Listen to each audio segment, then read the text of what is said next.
It was a very blustery day at Portimao, but that didn't mean there was any less anticipation for the Formula One Portuguese Grand Prix qualifying, where Valtteri Bottas took a surprise pole position in the windy conditions. Welcome back to the Formula One Grid Talk podcast. Today we'll be taking a look at what happened in today's qualifying session at the Algarve. My name is Ruby Price, and joining me today are Monkey Seat podcast host Karl King. Hello. And motorsport fanatic Steve Jackson. Good morning.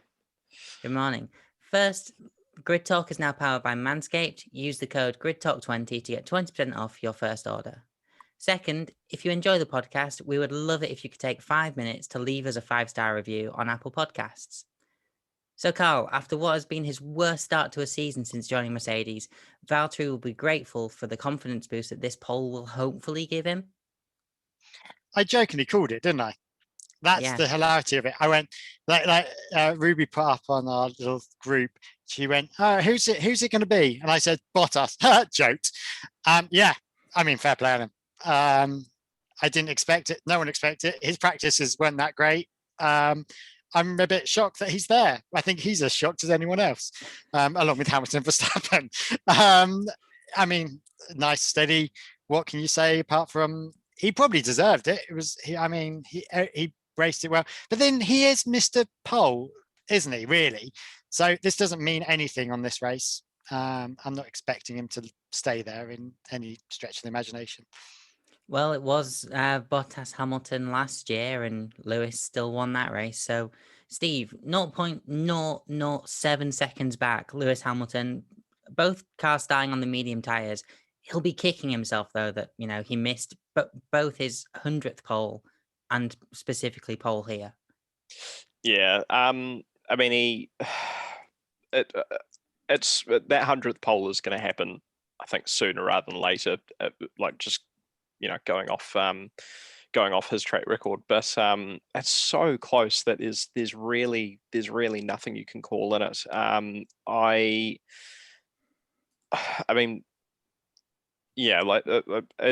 As Karl pointed out, Bottas has missed a Saturday. If this were a sprint qualifying race, then he's netted himself some points, but we're not quite there yet. So really, it means nothing until late afternoon tomorrow, or stupid o'clock in the morning for me, when the race is over and we can see where he actually ends up. But good motivational boost for him. It's been a rather horrific start to the season for Valtteri. So I'd like to see him do well tomorrow. I get the impression that if he makes a good start and Max and Lewis start tripping each other up, then he's got a reasonable chance of carrying that through to his first win for this year.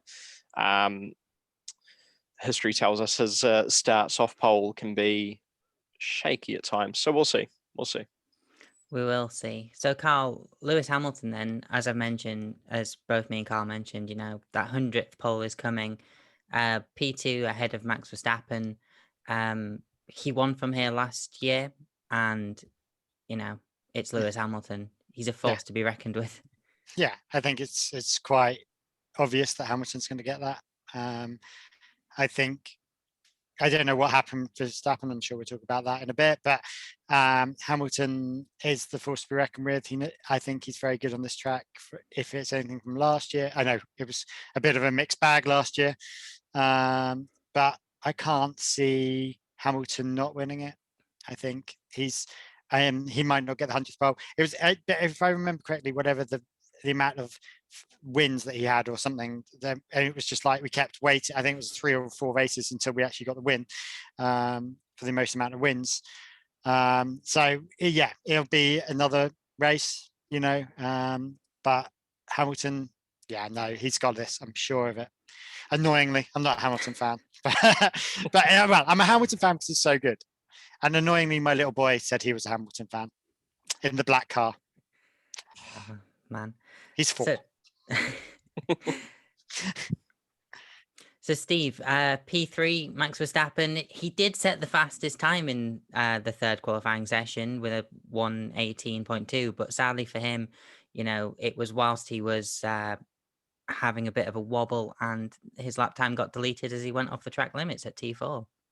Well, we were talking about track limits before we started recording, and I said, and I sort of promised myself that I wouldn't get cross over track limits, but I'm about to get cross over track limits, so bear with me. Karun did a post-quali analysis of Max's deleted lap and then his lap that netted him third. After that little oversteer correction or major oversteer correction coming out of T4, he was a good 2 or 3 tenths down on his lap time that actually stuck. So the track limits thing really does need to be addressed a different way, as I still don't think it's consistent at all. I have no idea why they were even monitoring them for turn 15 at all. That just seems utterly pointless. But I'm just sort of going off on a tangent here. But that's going to be incredibly frustrating for Max, and the is frustrated. Max makes mistakes. Or he can overcook it. Portimao's a very, very busy first couple of laps, especially going into that sort of turns 1 through 4 are heavily congested, and they're very, very fast corners as well. Or that turn 1 and 2 is an incredibly fast pair of corners. So I hope he keeps out of trouble. I think he will, but there's a chance that he could potentially overcook it, just trying to make up for lost ground. I can fully understand the frustration, but I just don't want that to convert into a disaster. I mean, it was a disaster for him here last year as well, after colliding with his now teammate Sergio Perez. But Max Verstappen was seething after that qualifying session today. Yeah, did the old hand to the camera thing as well. I was like, it's quite. Come on, we're not that. No one's recording sound there. It was quite obvious that it wasn't. We weren't looking at them for that. It's just a bit crazy. A little bit crazy. But Karl, let's talk about Sergio Perez. And he was sideways during Q1, but recovered. Yeah. Importantly, he's right next to his teammate. So for once, the first time this season, it's Mercedes, and Red Bull. Right behind them. Yeah, it's what the team principals of each team want, the two drivers next to each other. But they'd rather be 1, 2, 3, 4, and 1 for Mercedes, 2 for Red Bull, 3 for Mercedes, 4 for Red Bull. But it's great to have Verstappen and Perez together. I think them behind Mercedes, the start will be interesting, and especially as Steve said in those first couple of corners, that's going to be where it gets all a bit tight and a bit twisty. I'm thinking there'll be at least a yellow flag, if not red, safety car coming out after the first takeoff with Perez. As we saw, he got a bit spinny in the first lap, but recovered, and it didn't worry him, which is great. Nothing seemed to piss him off. We just got on with it, and I think that is the right car for him now. I was umming and ahhing about it when he first announced that he was going, but actually I think no, that is the right thing to be doing, and he is in the right place, and him and Verstappen could be very strong together if they're working together, and they seem to be playing nicely with each other at the moment, which is good. I thought that Perez might get a little bit of an ego kick in there, but he seems to be happy out. Yeah. So Steve, moving on to Carlos Sainz P5. That's a good result for Carlos Sainz in that Ferrari. It's, I think, his strongest qualifying of the season, and the Ferrari does look, in relative terms, very competitive. Yeah, I mean, a very, very good result for Smooth Operator. One of my favorite drivers on the grid. And it does seem like Ferrari's sort of got the monkey off their back in terms of this performance deficit they had for reasons still unknown. But yeah, really, really quality performance. And it's sort of, in a way, it draws a line against Charles as well. I was expecting there to be a bit more of a rift between the two, but it's really, really encouraging to see Carlos has grabbed that car by the horns, because it doesn't look particularly benign. It's quite a nervous, pointy looking car, and I imagine that's the way Leclerc has sort of influenced their aero philosophy. Seb's quite fond of a benign sort of stable car, and now that he's completely out of the picture, I mean, I expect, last year they probably were putting all that sort of driver focus into Charles. Carlos has got a similar sort of driving style just from observation as well. So it's nice that he's able to step into a car that he can be competitive with. I just wasn't expecting him to be this competitive straight away. He's really, really good. And as he's shown in the first 2 races as well, he is good at coming from behind. So, even if he does tend to fall back at the start, you can't discount either of those 2 Ferraris, actually. Exactly. I mean, people call Danny Rick a bit of a sort of a late race sniper for position, but Carlos is just as good at that. So I'd be interested to see how he goes. I'm hoping he doesn't sort of get bogged down in the start, and I would expect, considering the type of track Portimao is, it's not even though it's got a reasonably long straight, it's quite a flowy, technical weaving circuit. So I expect Ferrari to be there or thereabouts on pace with, not with Mercedes or Red Bull, but I think they'll definitely be leading the rest of the field, them and McLaren, I'd say. McLaren and Alpine, 2 very close competitors with the Ferrari. And feels like a great midfield race this year. Yeah, absolutely. I'm really excited. Like last year was more of a surprise that the midfields were quite as tight as they were. This year we're planning it, and Ferrari have now come out strong. I think and the pink Mercedes has vanished. So they found themselves green this season. Yeah, very green. They're a very green team. I was going to say, when you throw another Mercedes into the midfield, or with midfield drivers, it does spice things up a wee bit.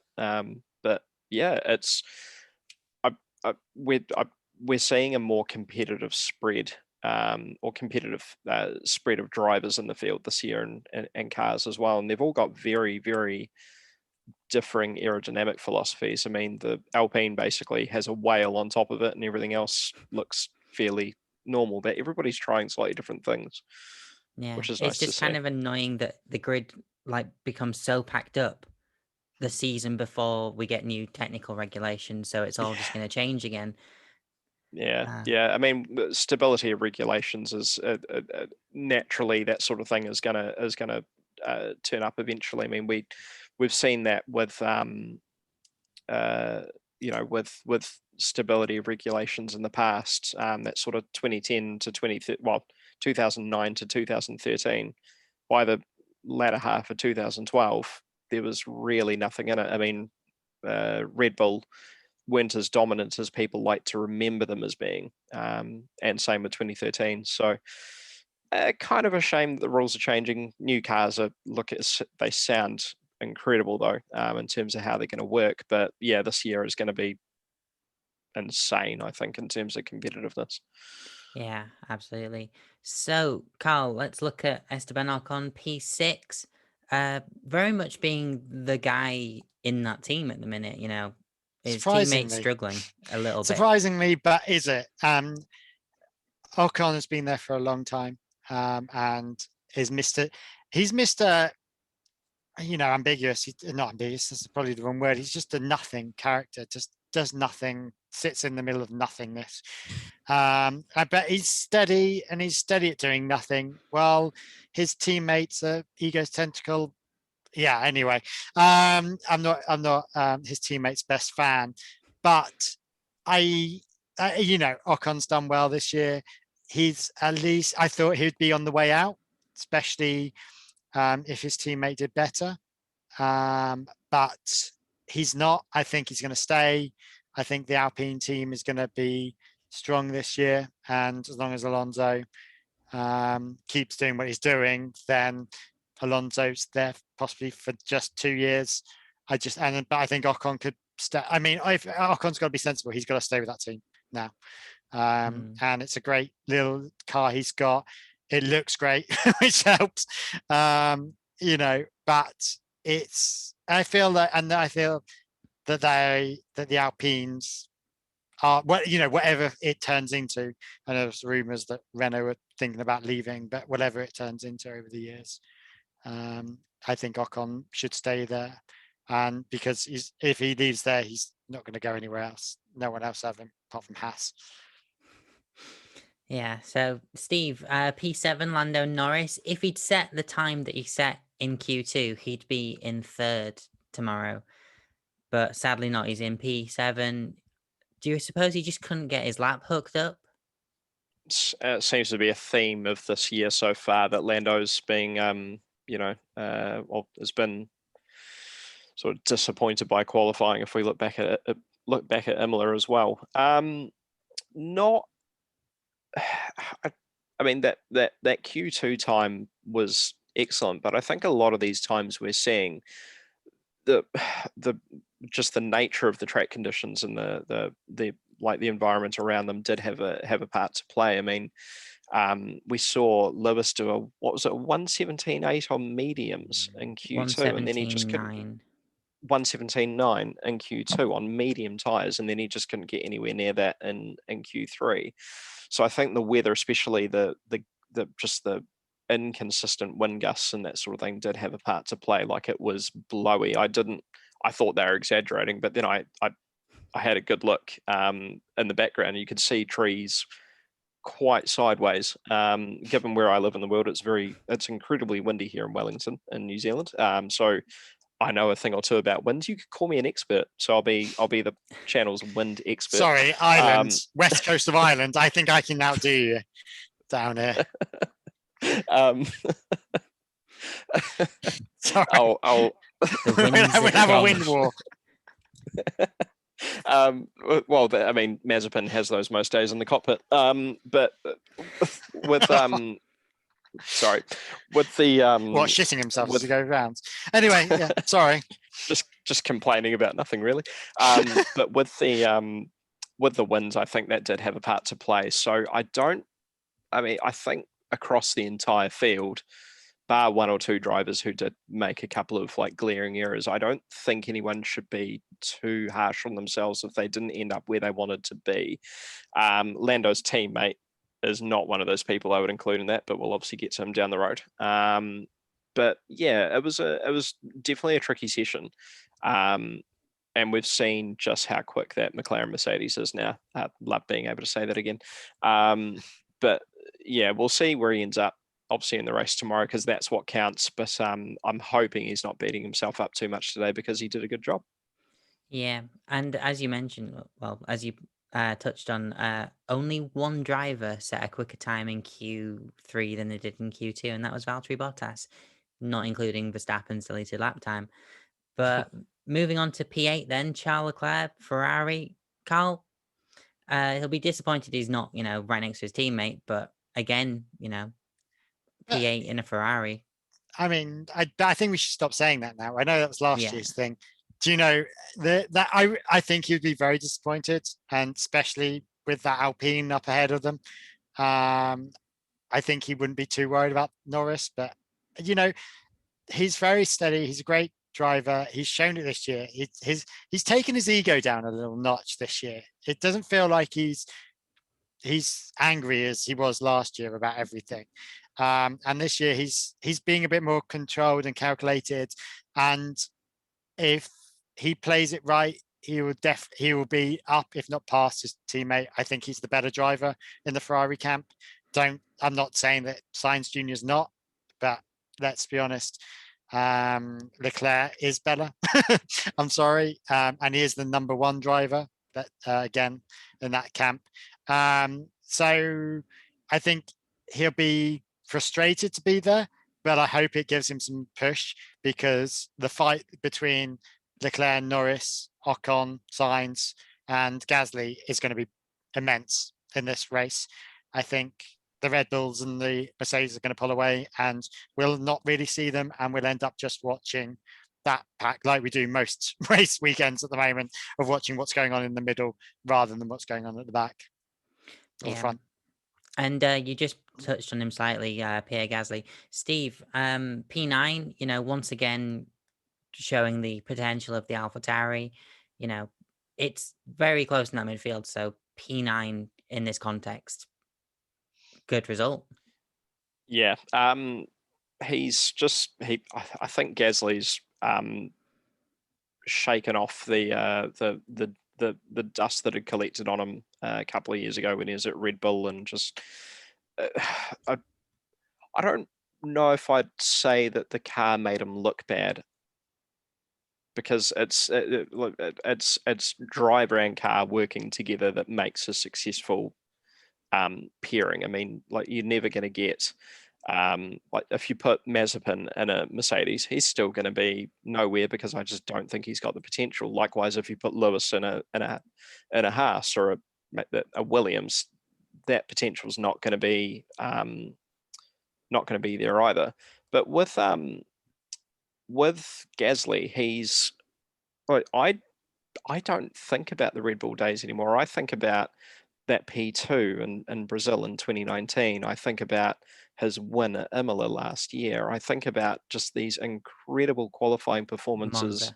that he's been putting in, like Monza, and like just putting a midfield car in places where it doesn't really deserve to be, or doesn't really have a right to be there. He's still prone to mistakes, but I think that every driver is capable of them, even Lewis Hamilton. We saw that last time out in Italy. But he's really, I think he's proven himself, and I think he's cemented his place in Formula One as a solid, like a really, really good midfield performer. I'd call him like another Perez, and I don't mean any disrespect on Checo, because he's an incredibly good driver, but there are these drivers who don't really rise to the top of the pile, but they are incredibly quick on their day. So I wouldn't be surprised if we see him get another podium or two this year, if not a win. I thought he did really well given the very tricky circumstances. Yeah, absolutely. He's not necessarily world champion material, but he's a driver that you would want in your team as a Yeah. good, wingman. And speaking of drivers who were at some point world championship material, Karl. I don't remember him. Like, it was so long ago, and he's been in so rubbish the last couple of seasons. I know, right? Sebastian Vettel, P10 in the Aston Martin. Not who Aston Martin will have banked on finishing ahead of their two drivers, Not given when, that given that they put all the upgrades on Stroll's car. But I think he was as shocked as anyone else to be in that fight. I sat there and I must have not worked out where he was on Q2, because I was like, why are they getting the car ready for Q1? Like, who's in there? As I know Stroll's out. Where's Vettel? So I realized Vettel was in Q1. Or Q3, sorry. Wrong way around. Q3. And I was like, I just don't get it. Like, and I think he was shocked and then didn't do that great. Final ended up in 10th. I mean, I don't know what's gone on with him. I don't know whether he's taken all his engineers and everyone, and they're all just crap useless, from Ferrari over to Aston Martin, or what's going on. But it doesn't feel like, it feels like the same team of Egypts running that Aston Martin team that were running him in the Ferrari. Something doesn't feel right. I may be very wrong. I obviously, I don't know what's going on in the teams or anything, but do you know what I mean? He didn't do that well in Ferrari, and he doesn't seem to be doing that well in Aston Martin. Okay, he's in 10th. He's a world champion. And he's a wannabe world champion again. And once again, he's down in 10th, and he's not really racing. The man's got to retire now, I think, after his next year or two. He's just not anything that he used to be, and that team isn't right for him either. He doesn't want to be second best to Darling Stroll. That, I don't think any driver wants to be second best to their teammate, but sometimes that's just what happens when, I mean, to give Vettel credit, Lance Stroll has obviously been in that team for a while and is comfortable with everything that's going on. He knows that his seat is always going to be safe as long as his dad owns the team.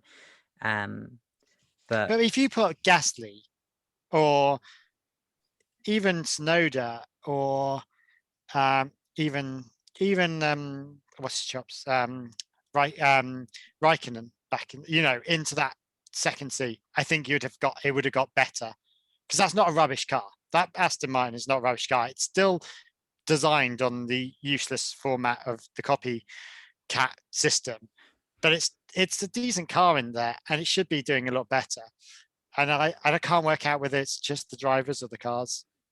Yeah, the Aston Martin should definitely be much higher based on what we were all expecting.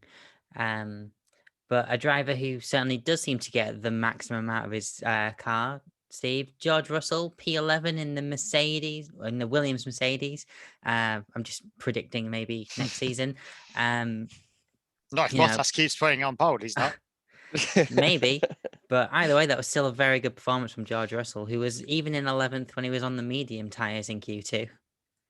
Yeah, yet another instance of George putting that car in a spot where it probably isn't quite deserving of it yet, for want of a better word.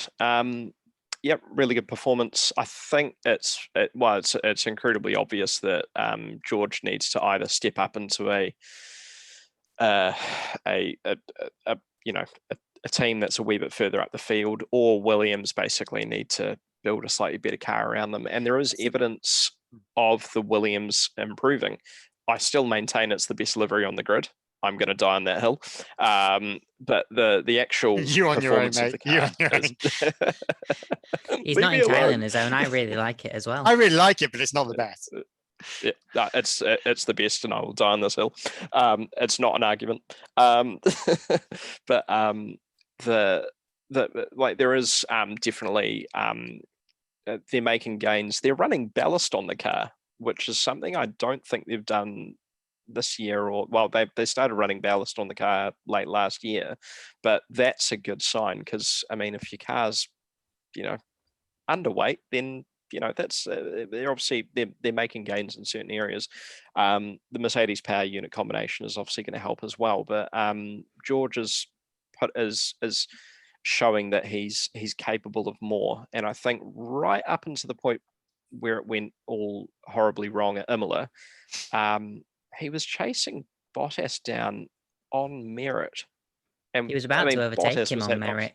Yeah, he was obviously having a bit of Valtteri was obviously having a bit of a subpar weekend. But that really does go to show just how, capable a driver he is. He's still making mistakes, and that's what we saw last a couple of weeks ago was a massive mistake from him.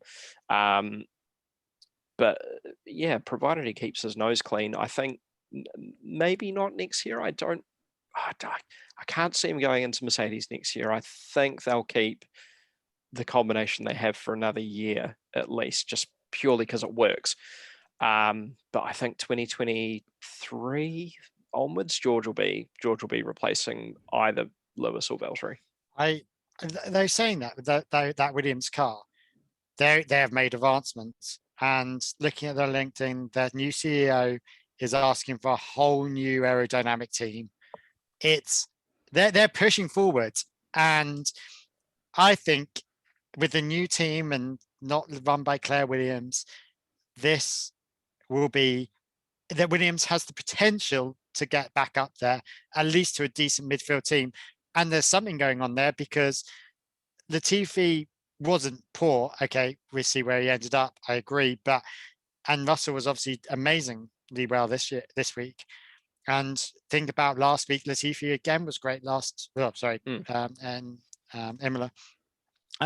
And so the Williams car, I think, will slowly be moving back up to a decent midfield team.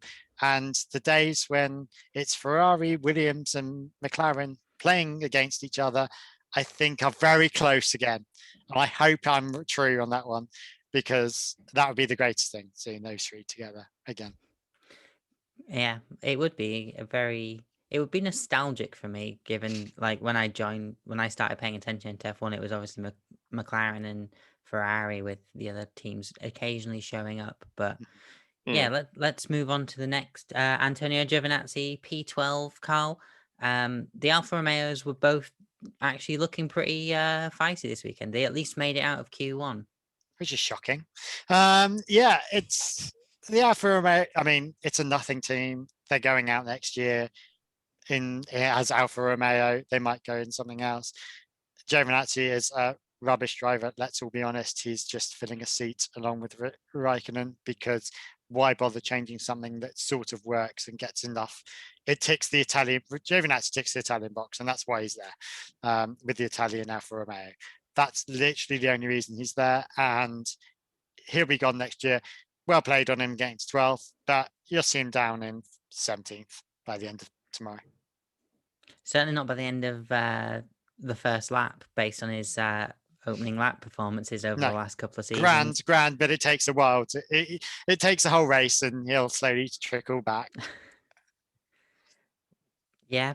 Okay, let's move on to Fernando Alonso in P13, Steve. In the Alpine, this isn't kind of where Fernando joined the last year's Renault car team to, be qualifying in. But he's at least got a point this season.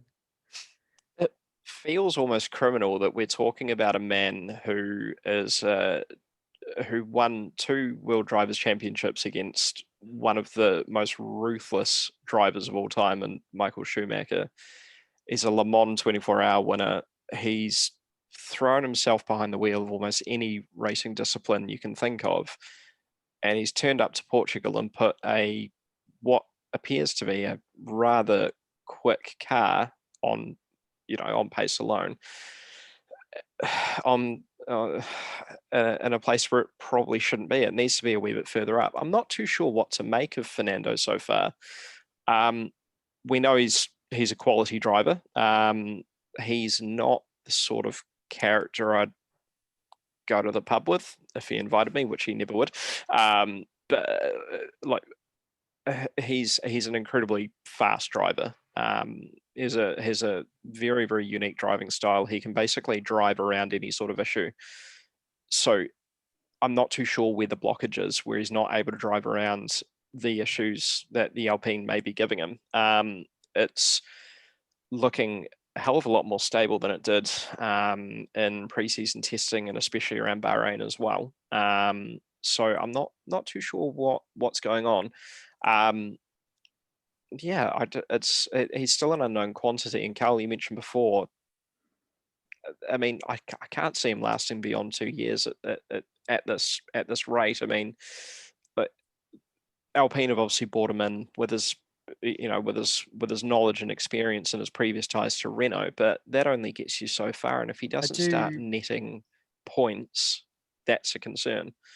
I do wonder whether his accident in pre-season affecting that, and whether it's still affecting that. Yeah, and whether it's still affecting because he isn't fully up to fitness, and he's not.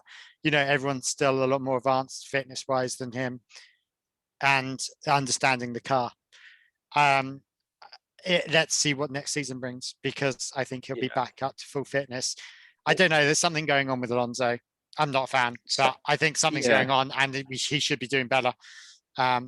But I wonder if he's got a case of Vettelitis. It's interesting because I mean, obviously Seb's in a similar spot where he's just sort of fallen off the radar a wee bit in terms of performance. The person who hasn't, I wouldn't say hasn't, but is still like plugging away and not really showing any signs of slowing down is Raikkonen. But I'm pretty sure if he had the opportunity to keep racing into his 60s, he would, because it's just fun. But yeah, with Fernando, I'm not 100% sure. I saw somebody make a interesting comment about him on Twitter, and it was in line with what you said, Karl. Just like the injury is basically hamstringing him.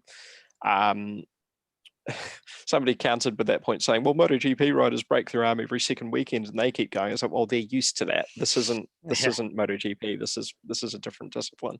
But yeah, whether that's causing grief, especially with the G loads, especially around a track like Portimao. I mean, that turn 14, 15 complex is a massively fast right-hander. Whether it's just causing discomfort or whatever, I don't know. Half his jaw has still got metal in it, so that could well be the cause. But it's too early to tell, and it's definitely not going the way he's expected it to so far.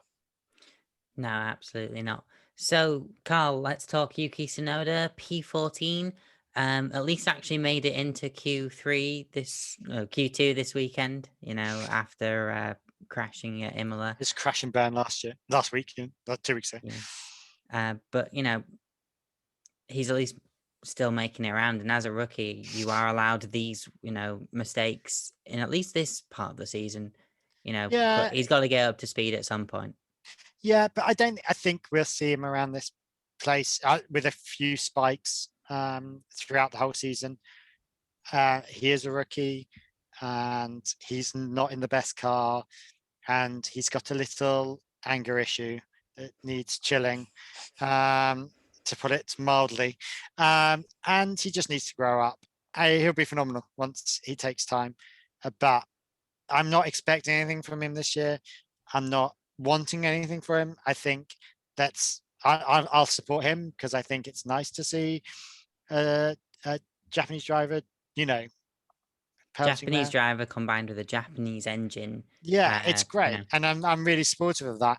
But I think, and he is phenomenal. He's a little pocket rocket, but he just needs to calm down, and let's see what the next few seasons brings. Don't expect mass glory this year. Once he moves up to the Red Bull, which give it 4 or 5 years, he will, maybe a bit longer. Then we'll see something, but don't expect anything for the next few years. He might get lucky, but he's there to learn, and I think he will. And once he calms down, he'll be great. Yeah. So Steve, you mentioned him, but he's not quite 60 yet. But Kimi Räikkönen in P15. He's nearer 60 than 20, though. Yeah, he's certainly closer to 60 than Tsunoda is to 20. Yeah. And I'm pretty sure Tsunoda is 20. It still feels weird to say that there are not millennial, but this millennium born drivers. But yeah, Kimi Räikkönen, again, as we mentioned, with the Alfa Romeo being in Q2, that's at least a bonus. Yeah. Another sort of like almost, it's quite sad having to say this, but it's almost where you expect Raikkonen to end up. But I think that's as much to do with the car as to do with the fact that he is the oldest driver on the grid. You can't expect him to be as fast as these younger guys because of just there's physical limitations involved with aging. Trust me, I know. But it's like he's shown on numerous occasions that Sunday is where, obviously Sunday is what counts, but Sunday is where he tends to perform his best as well. It's a bit like the older days of I'm going to mention MotoGP again, the older days of Valentino Rossi, where he'd qualify halfway down the grid, and then by halfway through the race he'd be up fighting for third, fourth, fifth. That's not happening this year at all. But with Raikkonen, he's a steady pair of hands, but I think he's the sort of guidance that a team like Sauber needs. They ended up in a bit of a weird sort of I suppose a talent hole. I still maintain the last truly talented driver they had, Charles Leclerc aside, was Kamui Kobayashi, and when he got replaced with was it Gutierrez that he made way for back in whenever it was. 2012. That was like so they Gutierrez was perfectly adequate driver, but Kamui was very capable pair of hands. He's proven himself in other disciplines as well, so unfortunately that whole complex of money, talent making way for money was the reason why Kamui left and Gutierrez came in. Again, nothing against Gutierrez, but that's just the way it happens. But with Kimi, he's a steady pair of hands, but he's that sort of wise, he's wise beyond his years. He obviously doesn't say anything unless something needs to be said, but he'll hopefully do something akin to what he did last year on the opening lap of the race, and just completely decimate everyone, because he knows things that other drivers don't. He knows where grip is, where other drivers may not see it. He can see a line where others may not be able to see it. He can see an opportunity where others may not be able to see it. I think the fact that he's only a one-time world drivers champion is entirely criminal when you reflect upon his raw capabilities. So I'm obviously a bit of a fan, but yeah, I don't think we should write him off. But I think he's about where he expects to be with qualifying. Yeah, it was 16th to 6th on the opening lap last season, which possibly contributed to the 58 overtakes we had. That was just a mighty thing to watch, wasn't it? I couldn't sit down. I was just standing there going, what on earth is going on? It was a great race. I don't think it's going to be as good this week, but last year it was phenomenal. Yeah, I think the weather played a big factor in that race last year, and obviously we've just got a ton of wins this year, which might make things interesting. I mean, seeing Carlos Sainz going to first on the opening lap, just did something to me that I don't think I'll ever get back. But yeah. So, Karl, let's talk about one of the most disappointed drivers of the weekend. I mean, well, at least he's not the most disappointed, because there's one below him. Yeah, there is one below him, but Daniel Ricciardo in P16 is absolutely not where you'd expect to see him at McLaren. What's going on? Ricciardo doesn't seem to be Ricciardo this year that we saw in Renault. In Renault, he was fighting P3s, P4s, but at least a good P7, P8. What is going on? I don't understand. It's a lot like when he first went to Renault, and it just wasn't anywhere near. Obviously he went from Red Bull to Renault, had wins the previous season, but this is going from Renault to McLaren in a very strong car. Should be the similar team. They're similar teams. They're similar. I mean, he's too busy being chief of optimism or whatever it is for his phone company. But I don't quite know what he's doing. I don't quite get what's wrong. And especially when his teammate is literally beating his ass day in, day out, and not just beating it, whopping it. I don't get what's going on. I wish I had the answers. He's obviously either not happy, the car he's been given is substandard, or he's just not that good a driver and he's just been lucky. I don't know which it is. I wish someone could give me an answer. I very much don't think it's the last option, given how well he's performed over his career, but maybe he's just gone to a team whose car's set up a bit more towards Lando Norris, and that's why Lando's getting those performances. But he did have a very scruffy final sector on his final qualifying lap, but even that wouldn't have cost him the 1.2 seconds that he was back to his teammate. So yeah, it is a bit of a mystery for Daniel Ricciardo. To not get out of Q1 when your teammates in Q3 just worries me. And something's going on. Yeah, I mean, I think he's changed teams 3 times now in relatively quick succession, given how long some drivers can stay in their seat for. I mean, I guess it could be something to do with the change of power unit going from a Renault to a Mercedes. That's a possibility. The aero philosophies of both the Renault from last year and the McLaren of this year are similar. So it's hard to say, but I'd like to think it's adaptation. But I mean, the fact Lando's the incumbent driver, so you'd expect him to be better on pace initially. But this isn't better on pace. This is an absolute pantsing so far. It's just, I'm with you there, Karl. I don't know. I wish I had an answer, but I don't. Well, there's a lot less that we can say about the next driver on the grid, Lance Stroll, P17 in the Aston Martin. Definitely not where they expected to be. Definitely not where they wanted to be. Exactly where he should be. What do you make of it, Steve? I'm not sure I agree entirely with Karl. I'm not Lance's biggest fan. it's frustrating that no, it's not frustrating now, but it was frustrating at the time that he was the reason why Checo was in such dire straits last year in terms of his career prospects. Obviously, things have worked out quite nicely for him now, but yeah, it's just another one of those sort of money talks scenarios. But yeah, this is obviously Lance's first instance of being beaten by Seb, and not sure it'll be his last. I mean, whether that says more about Sebastian or less about Stroll, I don't know.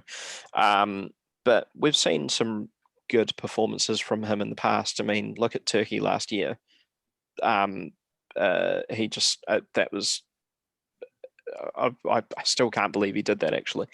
But yeah, not too sure if it's the new bits they've added to the car that have caused a bit of grief. I mean, the fact that Seb was so far down the road in terms of pace, it could be that, and the fact that Lance has usually got Seb's number pretty comfortably in every previous session that we've had so far this year. It's too early to tell, but I think Lance is still probably the more capable of the two drivers. I still can't believe I'm saying that about Sebastian Vettel. But yeah, definitely not where he wanted to be. But I get the feeling this might be a blip. I think next time around he'll be back in that sort of midfield, that sort of, you know, that strong midfield position that we've. I won't say strong. We expect Aston Martin to be further up, but that reliable midfield position that we've seen him in the past. Yeah, absolutely. There was half a second between Stroll and Vettel in Q1, which is there's clearly not the maximum out of that package. But yeah, so Karl, in P18, Nicholas Latifi in the Williams.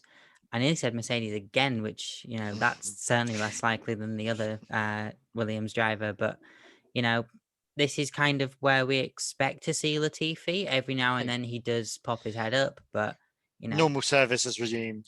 Normal service resumed on the next three. You know, I mean, Latifi isn't as bad as I first thought he was. I don't think he put in a great qualifying this time. I mean, he's well off the pay, you know, well off Stroll's time. And I think he's not, you know, he'll be fighting with the Hasses at the back. Well, they'll just be fighting between themselves and he'll be in his own little world. I expect him to possibly get up a couple of places once it all starts sorting itself out, and Stroll and Ricciardo, who should do better, fly up, and you know the normal pecking order finds itself. I think Latifi is actually not as bad a driver as he was last year. He's getting improving. I think he's a good steady hand. I know Daddy owns the team in some ways with Latifi. Well, at least funds the sponsorship. But I think he's not. I think he's going to be a good little role in there. Williams is where he should be, and if he's got any sense, he stays with Williams and keeps on going up as their car gets better and better. And I'm not expecting anything else from him at the moment. So, you know, he's grand where he is in 18th, where we're used to seeing him. After the last race weekend, he needs to finish at least. So, you know, there is at least that. But Steve, the stronger of the two Haas cars this weekend, Mick Schumacher in P19, you know, only 0.2 off that Williams ahead of him, which, I mean, contextually, 0.2 is a lot, but especially when you consider that the gap between pole was 0.007 seconds. But, you know, Mick still outpacing his teammate, which is the bare minimum that anyone can ask for Mick Schumacher. Yeah, I mean, I wasn't actually aware that Mick had a teammate, so that's shocking information. This is this is what I like to call the Michael Schumacher complex. I think Mick is the subject of some hideous sledging on social media. I've seen some appalling comments directed his way because people naturally expect him to be just as good as his dad. There's two problems there. One, he's not his dad. Two, he's not his dad's car. In fact, Three, he's in a different time period with different, different people racing around him. I'm surprised that we didn't see that Haas turn up at the Monaco Historique a couple of weeks ago just on pace alone. But I think the problem I see with this is the longer he stays in that team, the longer he just sits down the back of the grid, the more and more chance there is of him just disappearing into that no man's land of also rans who never really made a name for themselves, and that's not where I necessarily think he deserves to be. He's not his dad. Michael had an incredible sixth sense as a driver to read a situation and to just judge it instinctively, and I don't think Mick's got that same nature about him. But we've seen how good he is in F2. We know what he's capable of, and that car's just it's a ball and chain around his ankle, basically. It's exactly where we expect him to be, which is really tragic because I think he could be further up. I think if he got that Alfa Romeo seat that he was heavily linked to last year, especially if they turn into Sauber. I know. Like, I mean, or go back to Sauber, if you will. But yeah, yeah, it's just there's potential there, and we're not going to see it until he moves out of that team. Because even like you could sell Haas to, I don't know, Haas could become Chip Ganassi tomorrow, like one of the most famous like names in open wheel racing. Penske. Still not going to fix Penske, it could be anyone. Still not going to fix the fact that car is an utter dog, and that team is built around years and years of just frustration and just relatively backwards performance. There's a fundamental problem at Haas, and I think a lot of it just revolves around the fact that they've now worked themselves so far into a rut, and they've got so little money. I mean, they're not doing any development on the car this year. That it's just, I wouldn't be surprised. I wouldn't be surprised if they didn't make it through the entire season. It's looking that bad for Haas at the moment, even with all their, Mr. Mazepin money. That will only get you so far. So it's exactly where we expect Mick to be, and that's a massive injustice to his talent. Are you suggesting we could end up with a Caterham 2014 situation? Potentially. I mean, it's like the Caterham were borrowing money that they had no chance of in hell of paying back. Obviously, Haas are funded reasonably well for what I'd consider.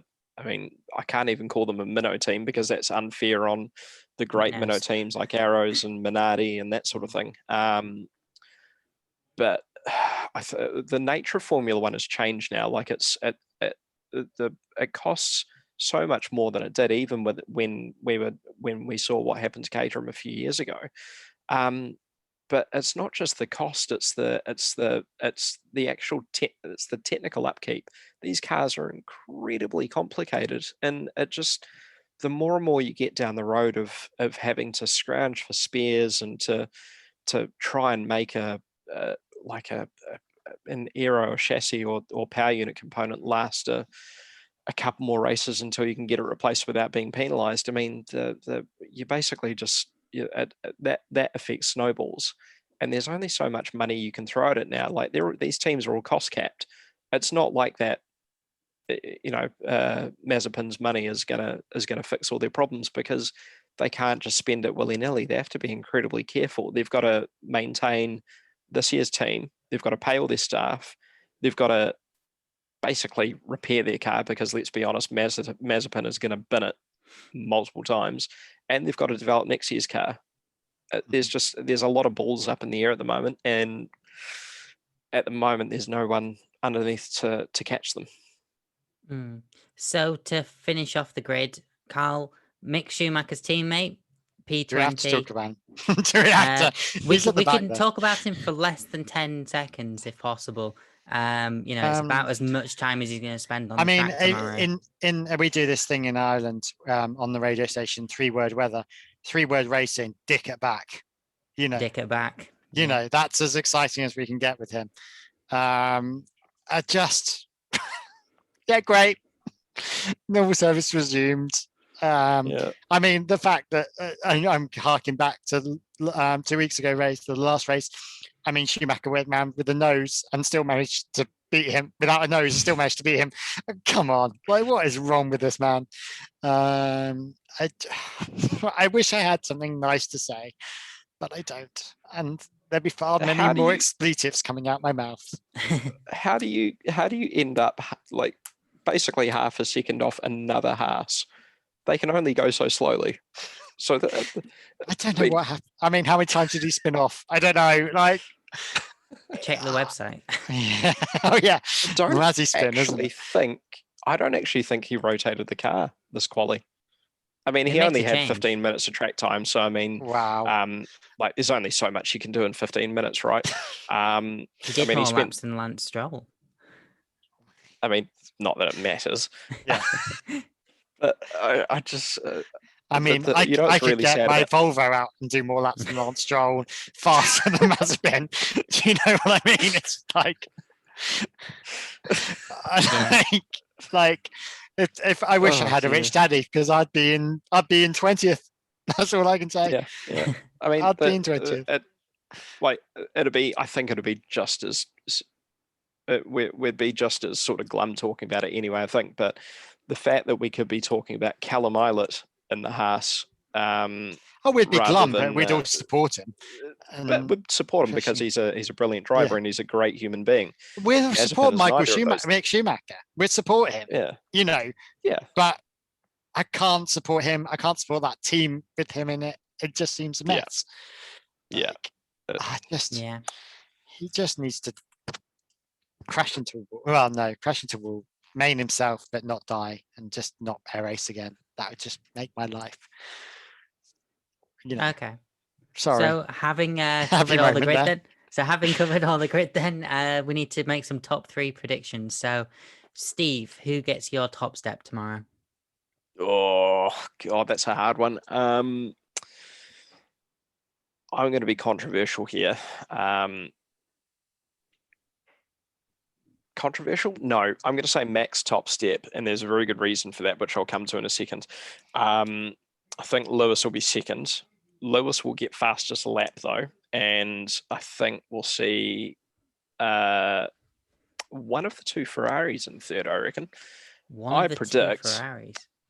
I predict. So do you remember at Imola where Checo and Max both squeezed Lewis at the start?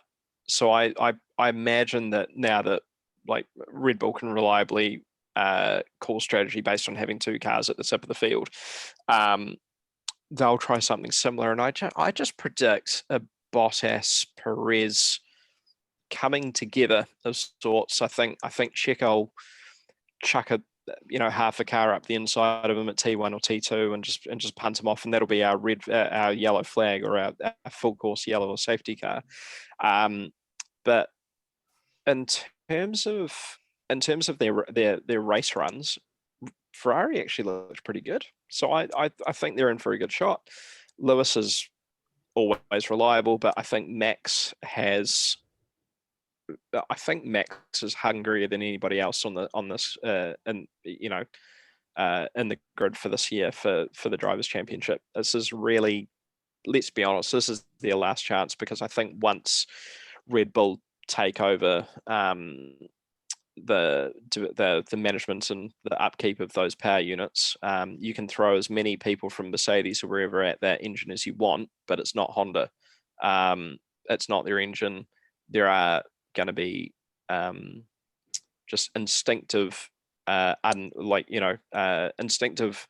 There's going to be an instinctive knowledge about that engine that's going to be missing. So I think Max will just put his foot down, and provided he doesn't overcook it or get frustrated, then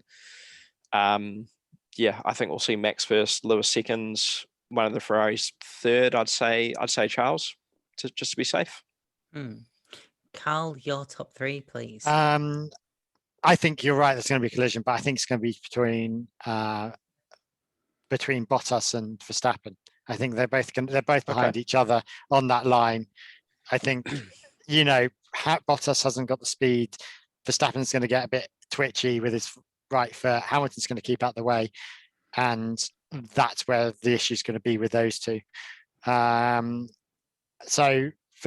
my prediction would be Hamilton, Perez, Sainz. I think you're right. The Ferraris are going to be in there at some point. Which one is pretty much a mixed bag between Leclerc and Sainz. I wish it was Norris. If Norris got there, it'd be luck more than judgment, or a clever gameplay. His car just doesn't have the power that the Ferraris have. And I think it's going to be one of the Ferraris, So yeah, that's it'll be Hamilton, Perez, and Sainz. And the McLarens look quite pitch sensitive as well. In terms of aero, they're very, very twitchy, and the wind will play a factor, I think. Yeah, and I think Verstappen, he's in a mood about today. I think he plays that. He's not very good at controlling that, and he's not one that channels that, in my mind. He's not like Hamilton that has a bad day and channels and suddenly he's done an amazing round. He doesn't cope with stress that well, I don't think. Yeah, maybe Max I'm wrong. tends to turn into his dad Yoss and just starts punting people when he gets a bit upset. So yeah, a little bit. I think I'm gonna break a trend actually and say Lewis on top, Sainz in second, and maybe Norris in third. I think that if anyone what happens to the rest of the field? I think if anyone's going to collide, it could potentially be Verstappen and Perez, given it happened last season. They're in basically the same places on the grid, and that'd be awkward for. Oh yeah, Christian's on the Formula on the pit wall. On the pit wall, isn't he, this week? So that's guaranteed then. Something's going to happen to those Red Bulls. Exactly. So let's go for some bold predictions then. Steve, where's Netflix? What's your bold prediction for tomorrow? Bold prediction. I'm going to say Russell top 10. Russell top 10. Russell for points. Yeah, he's going to be in for points, I reckon. George would be super excited if that happens. I think Russell top 10 and Helmut Marko will actually show visible emotion. Those are my two bold predictions. Karl? The dick at the end beats his other teammate. Ooh. I don't know how. Sure? Yeah. The only way that's happening is if Shuey manages to crash out or something happens with him and Latifi. But I just have a feeling that he's going to beat his teammate. I'm going to say Tsunoda for points. Ooh, good shout. Yeah, good shout. P14. It's a very tight midfield. Yeah, and he's not got anyone hardcore against. Yeah, and it's the only thing is Russell doing well in there. Hopefully Russell in 9th and Tsunoda in 10th, which would be great. I'll buy that. If Tsunoda keeps his head and doesn't break the car in half like he did at Imola, but he separated the power unit from the crash structure. Like that's an impressive shunt. But yeah, if he keeps his head, that's I can see that definitely. So on that note, that has been the episode of Grid Talk. We are now available on Amazon as well as YouTube, Spotify, Google Podcasts, Apple Music, Verbal, Omni Studio, and Pocket Casts. Just search F1 Grid Talk. We have a huge back catalogue of shows with previews and reactions to qualifying and the race results. We are on Reddit. Search for the subreddit F1 Grid Talk, and we also have a Patreon for mics, lights, and better recording equipment. Also, make sure you subscribe so that you're the first to know when each new weekly episode is released. We'll be back tomorrow to review the results from the Portuguese Grand Prix. Thank you very much to Steve and Karl for joining me. That's right. It's a pleasure. Thank you for having me. And thank you very much for listening, and goodbye. Bye. Bye.